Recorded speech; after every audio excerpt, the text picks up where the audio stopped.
Bom, e você, Priya? Tô bem, graças a Deus. Ah, que bom. Vai dar para dar aula hoje? Eu vou deixar contigo. Ah, eu não Não, consigo. Primeiro que eu não estudei, eu tô toda enrolada. não, brincadeira. Eu queria hoje, Fabi, como a Rosana volta na segunda, eu queria fazer um resumo completo, mais ou menos, da vida de José, né? Que agora fica mais a questão dele, né? Da família ir pro Egito, da volta dele ali. Amém. E fazer Uhum. só mais um resumo para as meninas poderem terminar de acompanhar a Amém. vida de José. Isso. Pode fazer. Quer que eu ore para a gente iniciar? Vamos sim. Eu vou orar e aí eu tô só ouvindo, tá? Tá. Amém. Vamos orar, Keren, também. Jesus, nós queremos te agradecer, Deus, por mais uma manhã, pelo teu Espírito, Senhor. Muito obrigada, Senhor, porque o Senhor é bom em todo tempo. E nós te louvamos, Senhor. Te louvamos, Jesus, pela tua presença, a tua presença que transforma, que traz resposta para a gente. Senhor, queremos te entregar, Senhor, a vida da Pri. Jesus, muito obrigado a Deus pelo sim, pela disposição dela. Obrigada, Jesus, pela transformação que o Senhor já fez e tudo que o Senhor irá fazer na vida dela, na casa dela e através dela. Senhor, muito obrigada. Receba, Senhor, a nossa adoração essa manhã. Toma a nossa mente, Senhor, cativa. Nós colocamos a nossa mente cativa à obediência de Cristo. Ó Deus, que possamos, Senhor, ter um coração sensível, Jesus, para ouvir aquilo que o Senhor vai falar com a gente. Trabalhe em nós. E muito obrigada, Jesus, pela palavra que o Senhor já vai falar com a gente. Prepara-nos, Senhor, para que possamos, Senhor, não só ser ouvintes, Jesus, mas ser praticante, Deus, da tua palavra. Entregamos tudo no nome de Jesus. Amém. Amém. Amém, Fabi. Amém. Vamos Amém. começar aqui. Meninas, hoje eu vou fazer um resumo mais ou menos desde o começo sobre a vida de José, né? Ele tem falado muito comigo. José é um livro que eu gosto muito. É uma das passagens bíblicas que eu gosto bastante, porque José, em alguns momentos, ele tocou muito a minha vida, né? Então, José, filho de Jacó, primeiro filho de Raquel, né, que era a esposa amada de Jacó, era a esposa por quem ele lutou durante 7 anos, mas o sogro dele, Labão, entregou Lia no lugar, né, ele tentou ser um pouco mais esperto, entregou Lia, e nisso Jacó teve que trabalhar mais 7 anos para ter a Raquel como esposa. E depois de 7 anos ele finalmente consegue, né, Raquel como esposa. Durante alguns anos eles vivem ali na terra, permanecem na terra de Labão. Só que aí Jacó decide sair das terras de Labão e ir para a terra de Canaã, né? Voltar para a terra de seu pai. E nisso ele leva sua esposa, as suas 2 esposas, que é Lia e Raquel, e leva também as concubinas dele, né?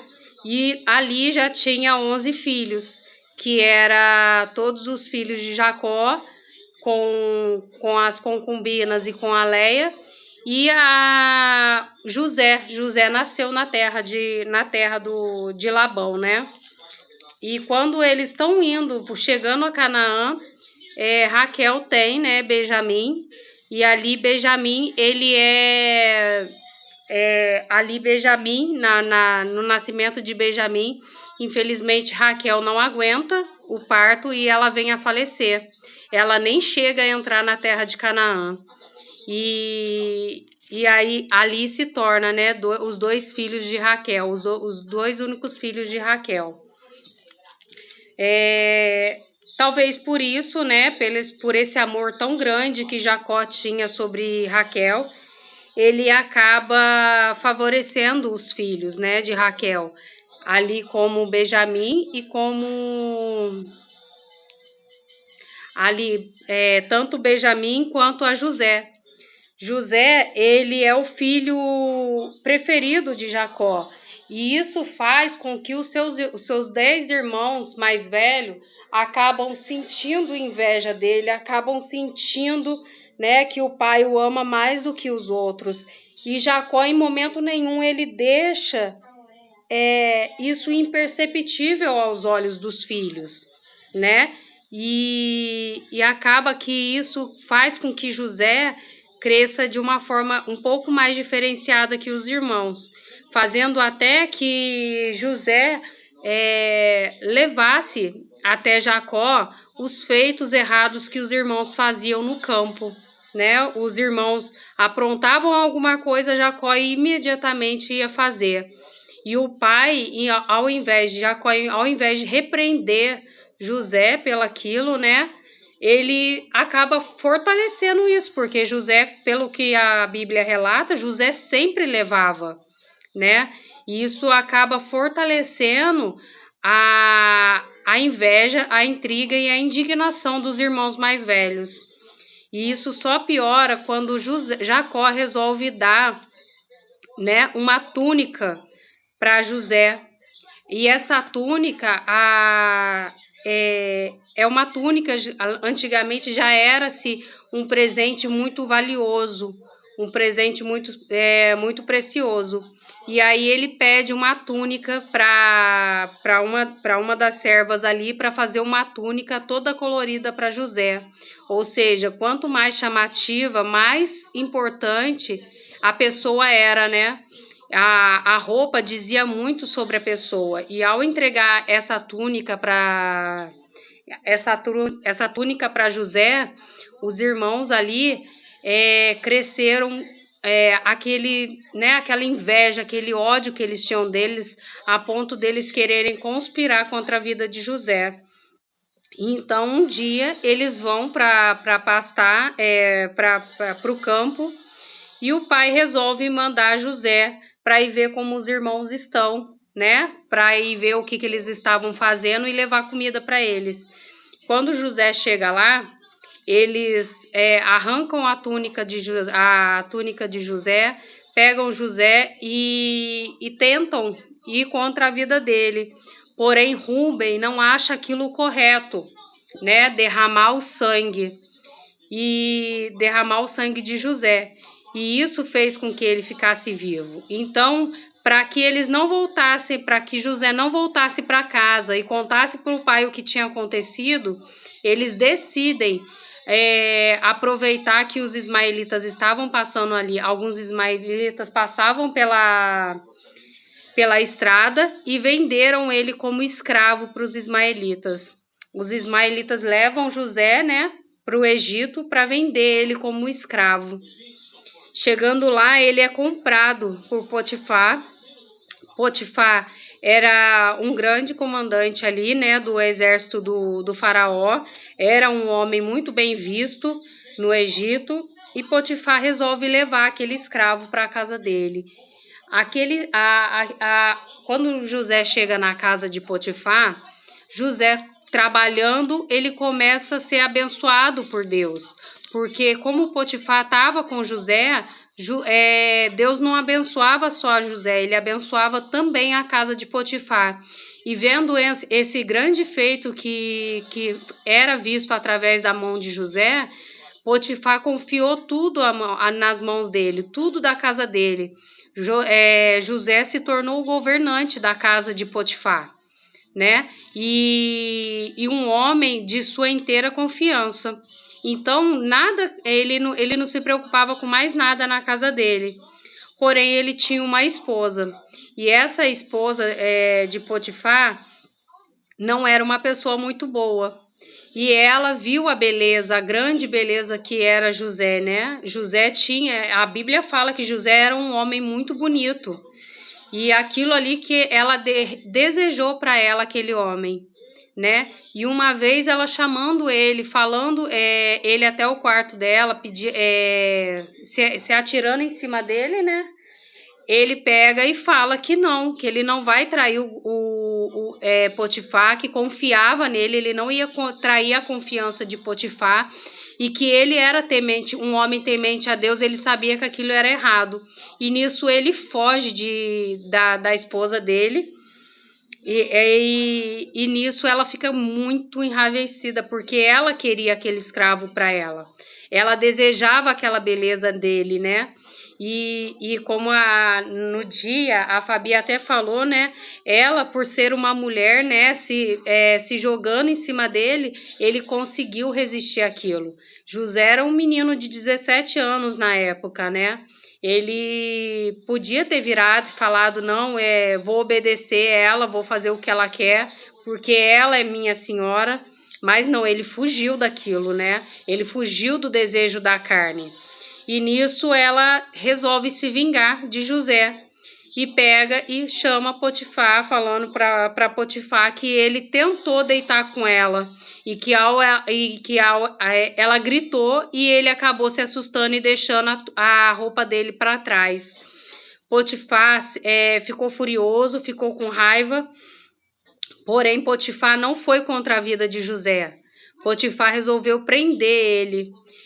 Naquela época, se isso acontecesse, principalmente por José ser um escravo, muito provavelmente ele perderia a cabeça. Ele morreria no mesmo ato, né? Porém, Potifar não foi contra a vida de José. E aí ele deixou José vivo, porém preso na masmorra. Quando José é preso na masmorra, através do que ele fazia, do que tinha ouvido ele falar, se falar dele na casa de Potifar, ele vira um dos servos da masmorra. Ele não fica preso como os outros, né? Ele, diferente dos outros, ele cuida ali do cárcere ali, cuida da limpeza, da organização, até mesmo dos presos. E ele fica livre, dentro da masmorra, porém livre. Então, José por ali, ele fica mais alguns anos, né? Ele fica preso por alguns anos ali, até que ele encontra, né, dois prisioneiros, que é o padeiro-chefe e o copeiro-chefe. O padeiro-chefe e o copeiro-chefe, eles tinham feito algo errado que levou à prisão deles, né? E num dia, na mesma noite, eles tiveram um sonho diferente, porém, cada um com o seu significado, né?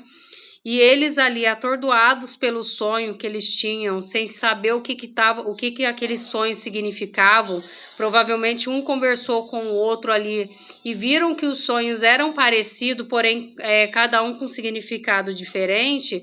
Eles ficaram ali tentando adivinhar o que eram aqueles sonhos.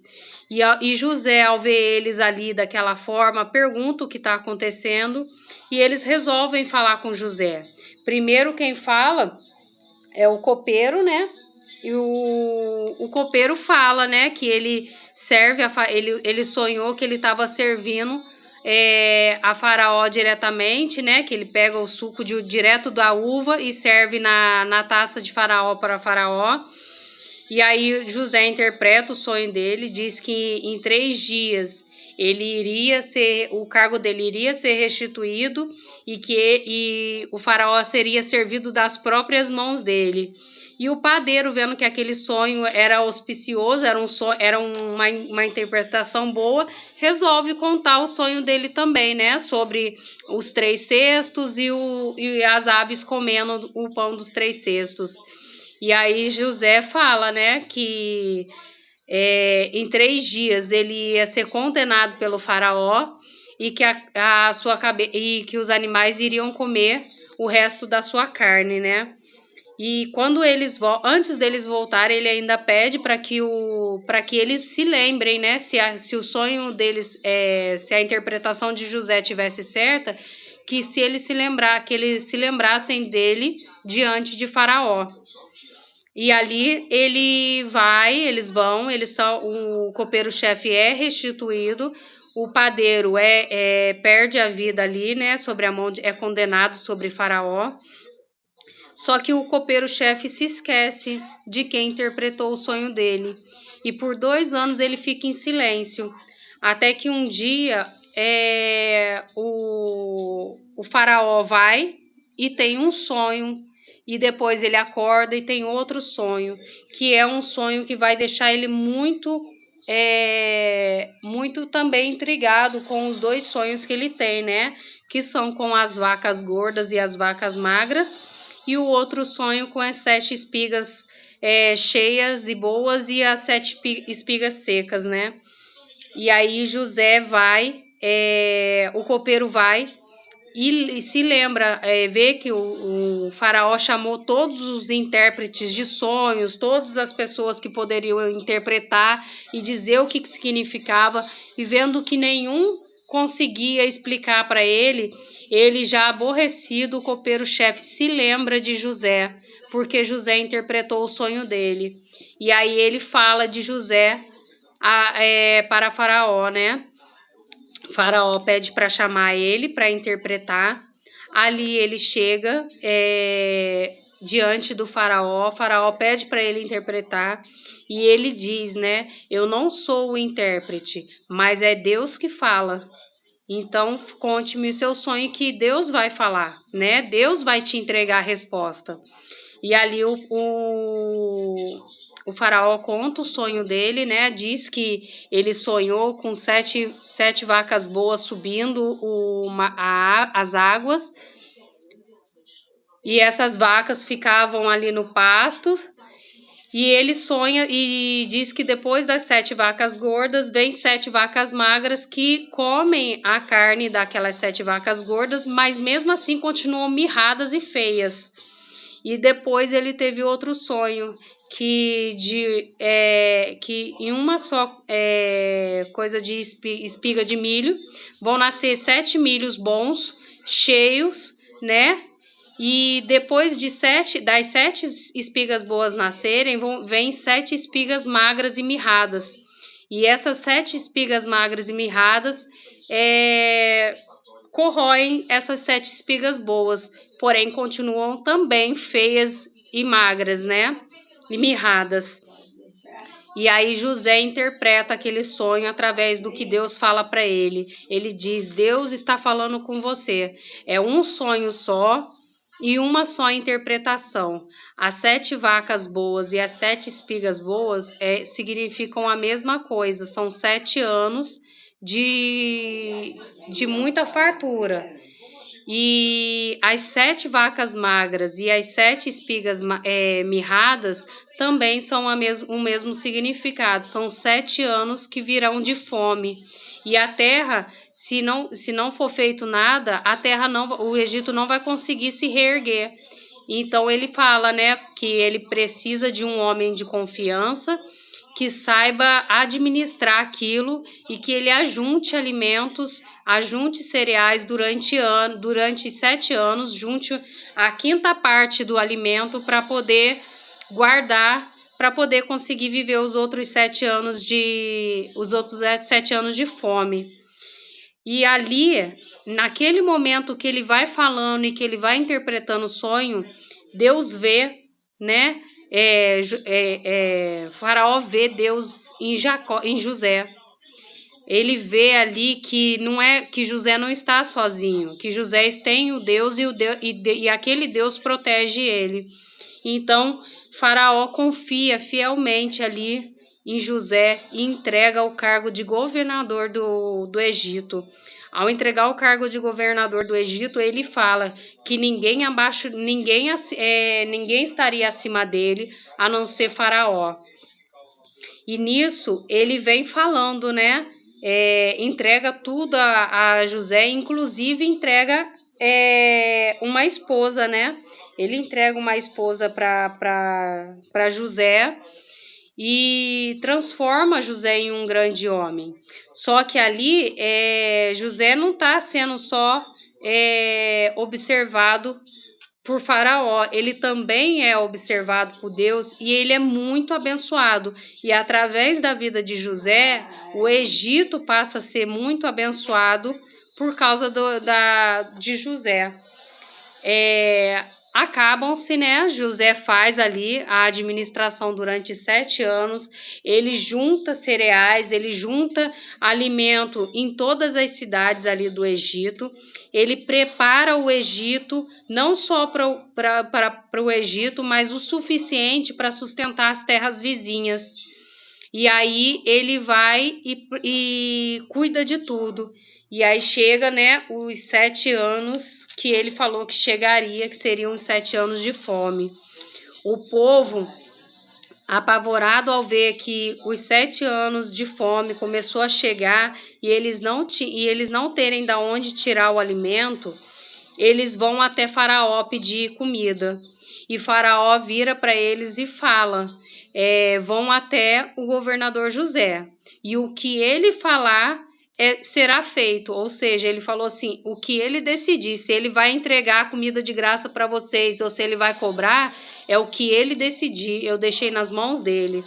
E ali José, ele vê uma oportunidade, ele vende aqueles alimentos ali para o povo, né? Ele começa a negociar e as pessoas, através disso, começam a negociar terras, começam a negociar serviços, mão de obra, e ali ele transforma o Egito numa terra muito auspiciosa.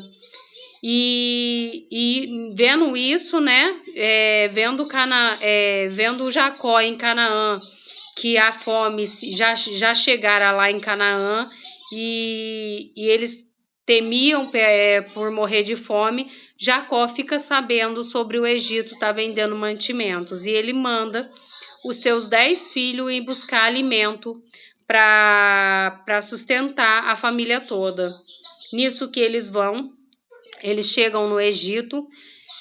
Chegando lá, imediatamente, José reconhece todos os irmãos, porém, Jacó, eles não reconhecem a José, né? José já tinha se passado 20 anos que ele estava ali na terra do Egito, ele já era um homem, ele já era um adulto, né? E eles, 20 anos, não, 13 anos, que ele já estava ali na terra do Egito, então ele já estava ali. E aí eles não reconhecem um irmão. E ali já José, ele até teve um momento ali, né, de remorso, de rancor sobre os irmãos, ameaçando, falando que eles eram os espiões. E eles tentando explicar que eles não eram espiões, que eles só queriam comprar mantimentos. José tenta, né, de todas as formas dizer que não, que eles não são, que eles são espiões. E na língua deles, né, eles falam que Deus estava castigando eles pela morte de José e que eles se sentiam muito culpados por aquilo e que Deus estava castigando. José, na época, usava um intérprete para falar com eles, então eles achavam que José não entendia o que ele estava falando. E através daquela fala deles ali, José também sentiu que eles estavam arrependidos pelo que fizeram com eles, né? E Deus tocou no coração de José ali. E através desse toque de Deus, ele se arrepende de ter sentido um certo remorso dos irmãos e tenta armar um jeito de ver, né, a Benjamim, que não estava com eles, né, falando que se eles não eram espiões, era para deixar um irmão com ele e voltar e buscar o irmão mais novo. E pergunta também sobre o pai. E ali eles decidem por deixar Simeão, né? Simeão fica na terra do Egito, eles retornam à terra de Canaã e vão buscar, sabendo que eles vão precisar de mais alimento, eles vão buscar o irmão Benjamim. Só que chegando lá, eles veem que o dinheiro voltou no saco, porque José pediu para quando fizessem o saco de cereais deles, devolvesse o dinheiro para eles na boca do saco. Temendo isso, né, por eles acharem que José era um egípcio que estava ali, né, tentando incriminar eles temeram e contaram tudo a Jacó. Contaram que ele ficou com Simeão para provar que eles não eram espiões e que quando eles chegaram o dinheiro estava todo ali. Jacó temendo pela vida de Benjamim, como ele temia, como ele sentia pela vida de José, ele não quis, ele não permitiu que os irmãos levassem Benjamim para poder resgatar Simeão. Nisso ele acaba deixando Simeão para trás, né? Ele prefere aceitar que Simeão nunca mais voltaria, que Simeão se tornaria um escravo de Faraó, a ponto de deixar, né? Em vez de deixar Benjamim ali. E aí, com o tempo, ele vendo que os cereais, os alimentos que eles tinham estavam acabando novamente, os irmãos falam com ele novamente. Rubem fala, né, que protegeria Benjamim, e que se ele não protegesse Benjamim, que Jacó poderia tomar a vida dos 2 filhos dele. Mas Jacó fica irredutível ali. Porém, aí vem, né, vem Simeão, vem o outro irmão dele e fala para ele, né, que é para ele deixar que ele ia cuidar do filho dele, né, que não podia ficar tranquilo, que ele prometia. E Jacó precisou confiar. Ele precisou, mesmo com medo de perder Benjamim, mesmo com medo de entregar o último filho de Raquel, né? Ele precisou confiar nos outros 10 filhos dele novamente. E isso trouxe uma grande angústia para Jacó ali, porque Jacó, ele temia sobre a vida de Benjamim como ele temeu quando teve a perca de José. Tanto que ele fala que se Benjamim não voltasse, muito provavelmente ele não conseguiria viver mais. E aí os irmãos levam ele para o Egito. E chegando no Egito, ao ver que os irmãos estavam voltando e traziam Benjamim, aquilo encheu o coração de José, né? José pede para eles ir para a casa dele, alimenta eles, trata eles muito bem, mesmo eles com medo ali, né? Porque da primeira vez tinham sido tratados como espiões, tinham sido maltratados ali, meio que maltratados por José. E ao ver o Benjamim, José, ele se enche, o coração dele se enche, ele chora, escondido dos irmãos, mas ele chora muito, porque ele viu Benjamim vivo, né? E quando depois de se alimentarem tudo e pegarem todos os alimentos, eles vão voltar para Canaã. Só que antes de voltar, José coloca na boca do saco de Benjamim uma taça de ouro, e na boca do saco dos irmãos ele coloca o dinheiro, né? E no caminho voltando, José pede para ir pros servos ali ir atrás e falar que eles tinham roubado da casa de José. E aí Rubem até fala, né, que se o irmão que tivesse roubado, que eles entregavam a Faraó e que Faraó podia matá-lo, né? Só que sem eles saberem que estava justamente no saco de Benjamim. E aí é que vem, né? Quando eles abrem os sacos e quando abre o saco de Benjamim, eles veem a taça de ouro na boca. E é aí que eles se entregam, né? Eles falam para que não façam nada contra a vida de Benjamim, porque o pai deles não suportaria perder Benjamim. Então eles se entregavam no lugar de Benjamim. E ali eles provaram para José que eles realmente estavam arrependidos do que fizeram com José, né? E que eles fariam de tudo para proteger Benjamim. E ali José vai e se revela aos irmãos, né?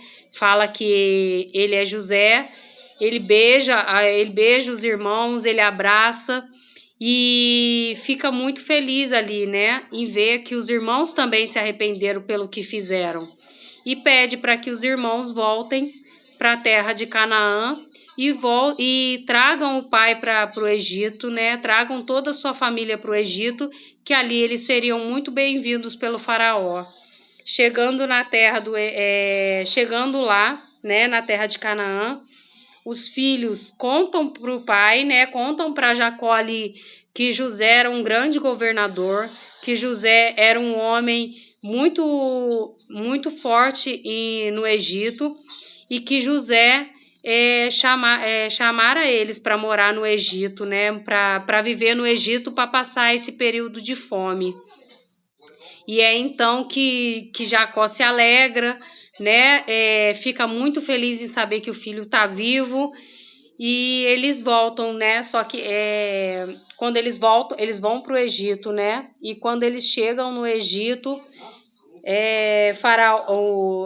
Faraó recebe a família toda de José ali. Eles recebem a família toda de José, ele abençoa e pede para que Jacó abençoe também as terras dele, né? E ali eles se tornam moradores da terra do Egito. Jacó morre, né, na terra do Egito. Ele morre ali na terra do Egito, mas antes dele morrer, ele abençoa todos os filhos, né? E nessa bênção que ele dá a todos os filhos, ele vai separando tribo por tribo, porque são 12 filhos. E aí cada filho ele dá uma tribo, ele transforma numa tribo ali.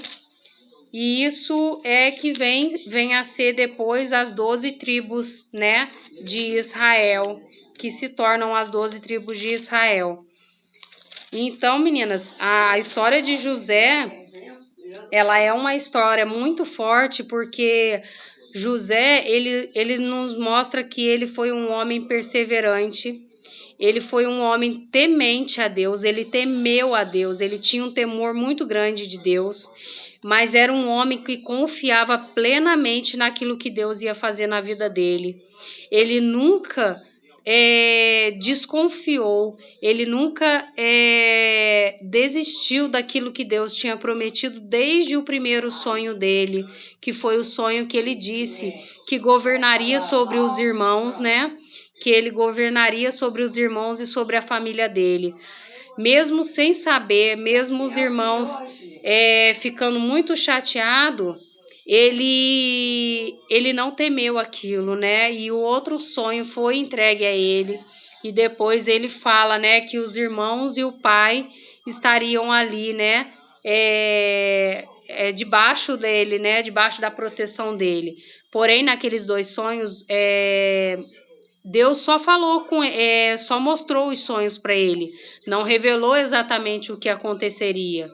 E depois disso, os irmãos se encheram de raiva, de inveja, e José teve que lutar contra tudo isso.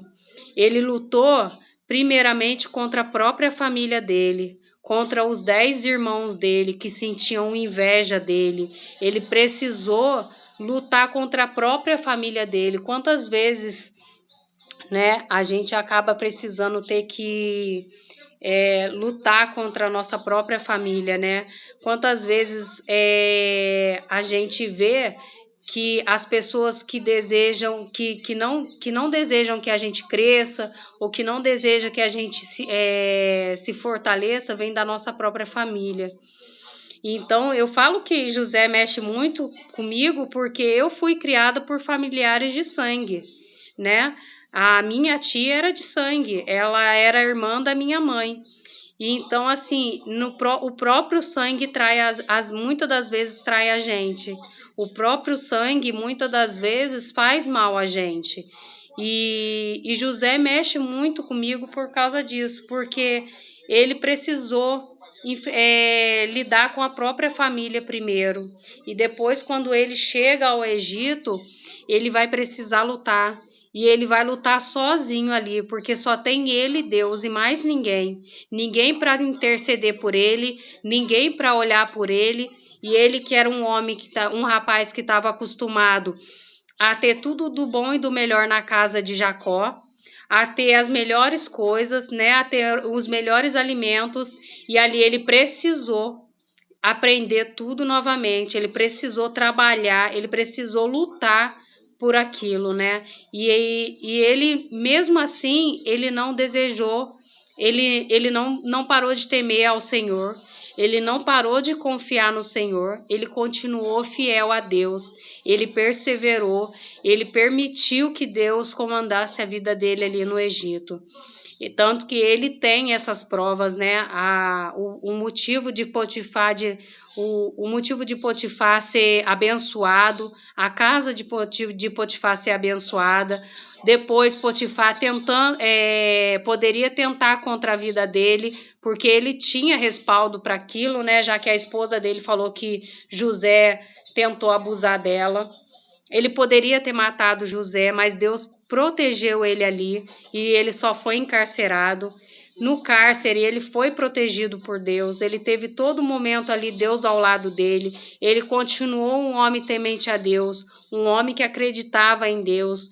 Quando ele foi interpretar os sonhos dos rapazes, ele não fala que é ele que está interpretando, mas sim o seu Deus. Ele fala para eles: o meu Deus pode dizer o que vocês querem, o que vocês precisam saber.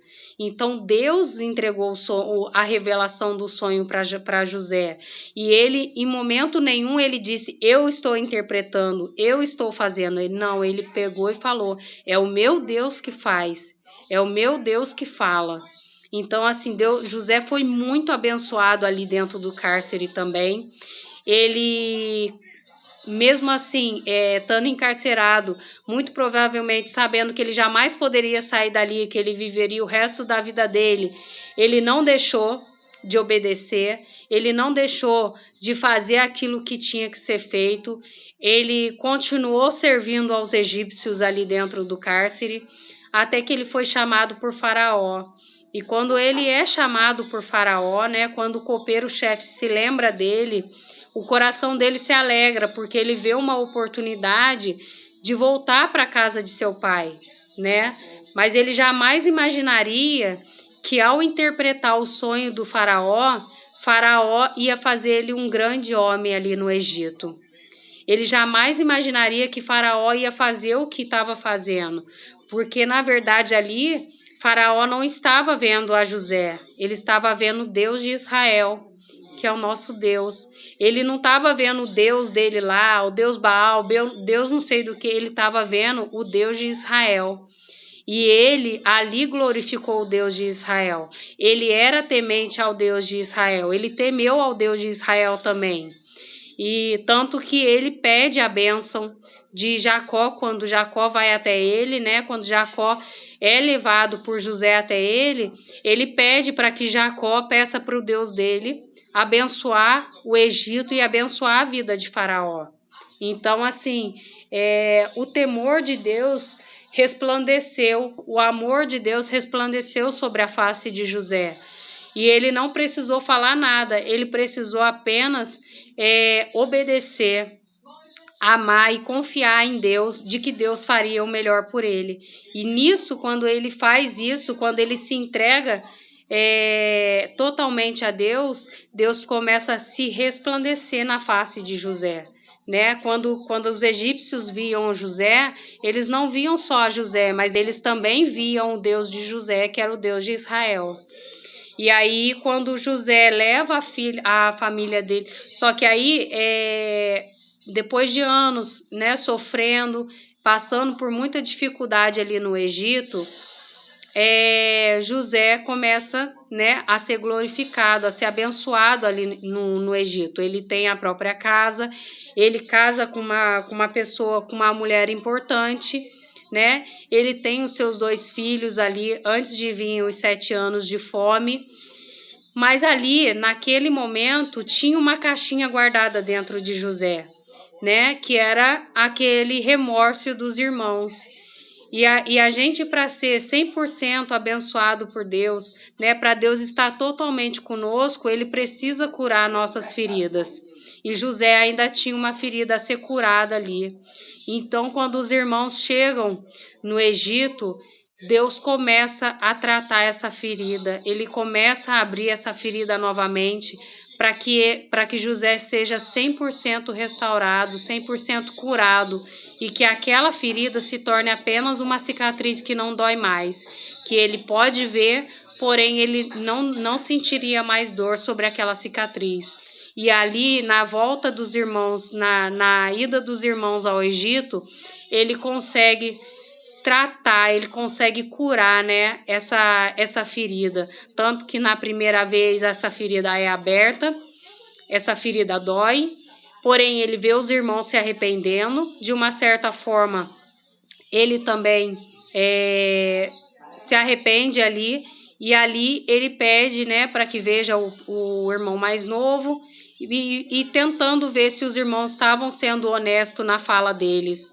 E quando os irmãos voltam a segunda vez para o Egito, eles também já vêm sendo curados por Deus, eles também já vêm sendo tratados por Deus pelo aquilo que eles fizeram com José. Tanto que é entregue a vida de Benjamim na mão deles. E ao entregar na mão deles a vida de Benjamim, Jacó também precisou ser tratado, porque Jacó precisava confiar nos 10 filhos dele. Jacó precisava confiar no Deus que ele tinha, né? E ele sabia que ele precisava disso, mas o medo ele fazia com que ele errasse. Então ele precisou. Ali não só José foi tratado, mas como os irmãos foram tratados, e Jacó também foi tratado por Deus, né? Deus precisou ensinar Jacó a confiar.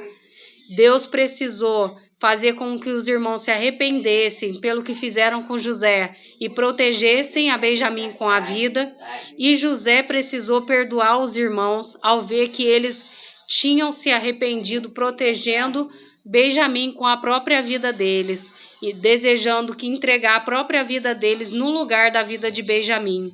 Então, assim, Deus tratou José no final, né? E ali eles viveram muito bem, viveram por muitos anos, né? Infelizmente, depois de alguns anos, depois de 400 anos, eles passam a se tornar um povo escravo do Egito, mas ali ficou, né, o corpo de Jacó, que é pedido para Moisés levar o corpo dele de volta. E é isso, meninas, é isso que José vem nos ensinando, né? Ele foi um homem temente a Deus, ele foi um homem perseverante a Deus, ele foi um homem que confiou em Deus até nos piores momentos, nos momentos mais difíceis da vida dele. Porém, ele era um homem como nós somos, né? Ele também guardou mágoas, ele também teve as dificuldades, ele precisou liberar isso. Então, é isso que Deus vem falando na vida de José. Ele era, sim, um homem próspero, ele era um homem abençoado por Deus, porém, ele precisava estar curado de todas as feridas dele. E isso Deus tratou. Às vezes a gente acha que passou tanto tempo que uma coisa aconteceu com a gente, ou um pecado que a gente cometeu lá atrás, passou tanto tempo e que a gente já esqueceu. Mas Deus, ele para ter a gente, eu acredito assim no reino, ele para ter a gente lá, a gente vai precisar se arrepender, vai precisar ser curado de tudo. E Deus vai tratar. Uma hora ou outra a cura de Deus vai chegar. Então, não tema isso não. E se tem alguma coisa que precisa ser tratada no seu coração, que precisa ser curada, entrega, confia na mão de Deus. Eu sei que a gente tem medo de entregar muita coisa na mão de Deus. Eu tive medo de entregar muita coisa na mão de Deus porque eu não queria sentir as dores novamente. Eu tive medo de entregar, mas eu entreguei. Mesmo assim, eu consegui entregar para Deus. E Deus, ele tem me tratado de uma forma muito grande, meninas, muito grande. Hoje eu posso contar muita parte do meu testemunho que foi ruim, eu posso contar sem sentir essa dor. Hoje eu consigo falar muita coisa que aconteceu comigo sem sentir a dor do passado, porque Deus já foi me tratando naquelas áreas, Ele já foi me curando. Então não tenha medo não. Mesmo que você tenha medo, mesmo que você esteja com algum receio, alguma coisa, confia em Deus. Confia em Deus, porque se Ele está abrindo essa ferida novamente, é para ser curada, é para ser tratada e não para te machucar de novo. Ele jamais faria isso para te machucar, mas sim para te curar. Então confia que Deus precisa mexer nessa ferida e ele só vai mexer, ele só vai poder curar se você confiar e entregar a ele. Porque ele é muito bom, ele é bondoso para te respeitar, e ele vai respeitar até o momento que você entregar. Então, se essa ferida ainda não foi tratada, entrega na mão de Deus, confia nele, ele vai tratar. E quando Deus trata, ele cura. E quando Deus cura, ela para de doer. A Fabi, quer falar alguma coisa?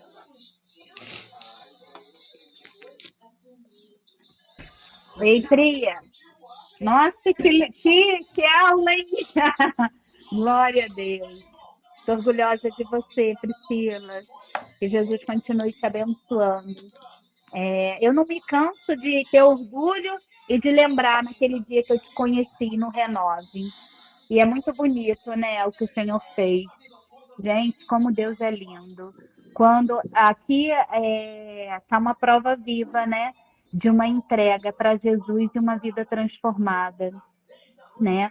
Então tem muito mais para você, Pri, muito mais. Então vai te usar muito mais. Seja usada mesmo na presença do Senhor, toma posse naquilo que o Senhor tem para sua vida, tá? O Senhor tem se agradado disso, tá bom, querida? Então tem muito mais. Glória seja dada a Jesus, né? Senhor, ele é lindo, ele é perfeito, ele é maravilhoso. Ele é aquele que tudo que ele fez com José, né? Ele faz na nossa vida. A Bíblia diz que ele é o mesmo, né? Glória a Jesus por isso. Eu não tenho o que falar, só orar. Amém. Amém? Vamos orar então, Amém. queridos. Vamos orar então. Amém. Quer orar ou eu posso orar? Pode orar. Amém. Jesus, como é bom poder confiar no Senhor. Senhor, essa manhã, nossa oração é de gratidão. De gratidão porque tivemos uma semana no nosso devocional com a Pri. Jesus, muito obrigada. Obrigada, Deus, pela obra que o Senhor já fez. Muito obrigada, Senhor. Quem viu a Pri naquele renove, hoje vê ela te servindo. Senhor, tu és vivo. Tu és poderoso. Muito obrigada, Senhor. Receba a gratidão, Senhor, da nossa vida, da nossa boca, Jesus, pela vida da Pri. Receba, Jesus. Muito obrigada, Senhor. Muito obrigada. E, Senhor, nós te pedimos, Senhor, completa a tua obra, Senhor, através, Deus, da tua palavra. Completa em nós. Senhor, como a Pri falou de entrega, de perdão. Oh, Deus, tudo que foi ministrado durante a semana, que o teu Espírito possa trazer no nosso espírito, Senhor, aquilo, o complemento, Jesus, que só o Senhor pode dar. Senhor, nós te louvamos. Te louvamos pela tua fidelidade, te louvamos porque o Senhor é o nosso braço forte, o Senhor é que nos levanta quando estamos fracos, o Senhor que cura as nossas feridas. E, Senhor, hoje nós estamos alegres, porque o Senhor é o nosso Deus. Muito obrigada, Jesus. Recebe a nossa adoração a Ti, Senhor, que é digno, que é o único amor amado da nossa alma. Muito obrigada, Jesus. Ser com a família da Pri, na casa dela, Senhor, dando sabedoria à tua filha. Senhor, em nome de Jesus, estratégia, Senhor, de guerra, estratégia de adoração. Oh, Deus, tu és aquele, Senhor, que nos ensina, não só para Pri, Deus, mas para todos no devocional. Tem momentos que é momento de adorar, tem momentos que é momento de se calar. Senhor, derrama sobre nós a sabedoria do alto. Senhor, em nome de Jesus, muito obrigada por tudo. Senhor, abençoa o nosso final de semana. Profetizamos um final de semana abençoado, guardado e direcionado pelo Teu Espírito. No nome de Jesus. Amém. Amém. Amém. Amém, meninas. Até domingo, Fabi. Até domingo, se Deus quiser. Glória a Beijo. Jesus. Tchau, meninas.